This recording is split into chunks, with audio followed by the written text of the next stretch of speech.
Hi, this is Arnie, co-host of Star Wars Action News, and I'm here to review The Force Unleashed on the PlayStation 3.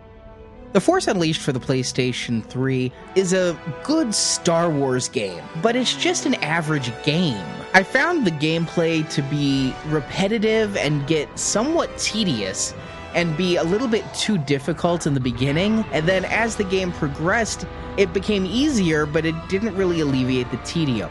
This game was really hyped for using all of these great graphics engines which are used in the Grand Theft Auto 4 game.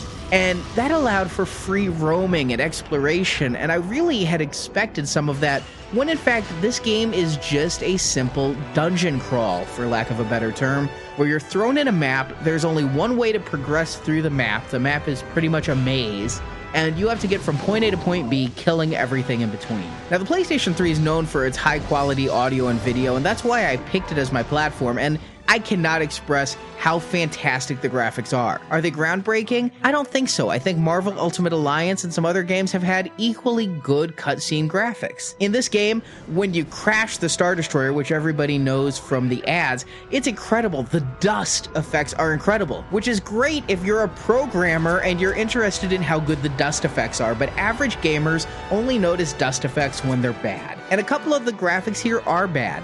The people's eyes are a little bit too reflective. It looks like they've all just put in some Visine and it reflects all the lights back out. It's creepy. The lips don't move right, which is very distracting when you have this tremendous story that's been written, but their lips kind of remind you of an old puppet. And when the people walk, they just can't walk right. I know they do a lot of motion capture. Why can't they make graphics walk right? The textures on the game are insane. The skin tones, Jimmy Smits, you can see the cracks in his face. It is tremendous. You'd think it was Jimmy Smits photographed and animated like they did in A Scanner Darkly. It's really good. The lighting, the water, all very good. And then you get into the game and the graphics, they're pretty average for what you have on this platform.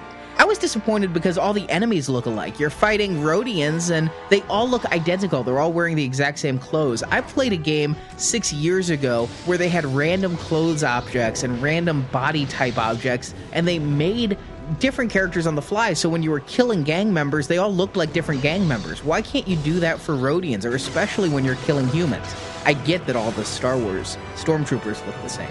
As I said, when the game started, I really wasn't liking it. The story was engaging, but not great, and the enemies were just too hard given the limited powers. There were very few oh wow moments, mostly just frustrating fight, and one thing I personally hate most in video games are jumping puzzles. The bane of my existence is the game Tomb Raider, because that game was one big jumping puzzle. I hate them. When you have to do jump, and on your fifth jump you miss, you die, you have to do all these hard jumps over again, and when you're first on the planet Raxus Prime, there's a lot of those, and I think jumping puzzles show no creativity on the part of the designer.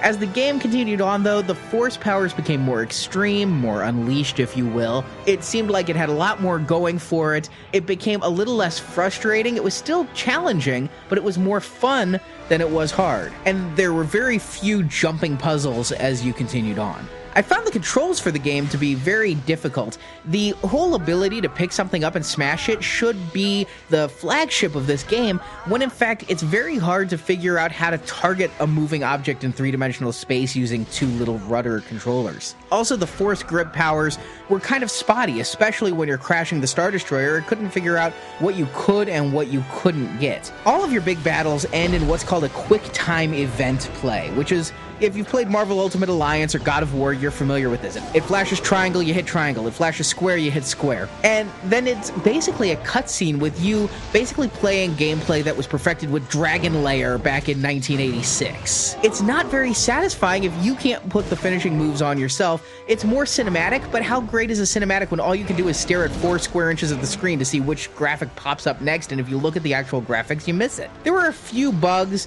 The screen tearing on various monitors I used, some odd audio artifacts, but mostly it was a very solid game, and really it should be given how delayed it was.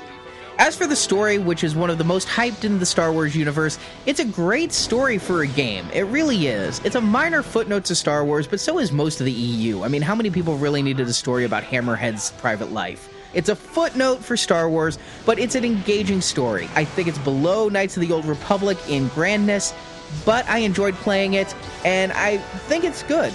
There was a lot of discussion about choosing a path for the character you don't really get to until the very end. It's like a or B just at the end. If you're playing, make sure you back up your game before you fight the last level, because you have to start all the way over after you've made that choice. Again, not as good as Knights of the Old Republic in story-wise, but a very good game, a very solid effort for Star Wars fans. I'm not sure how much non-gamers are going to grab it. Star Wars fans will eat it up.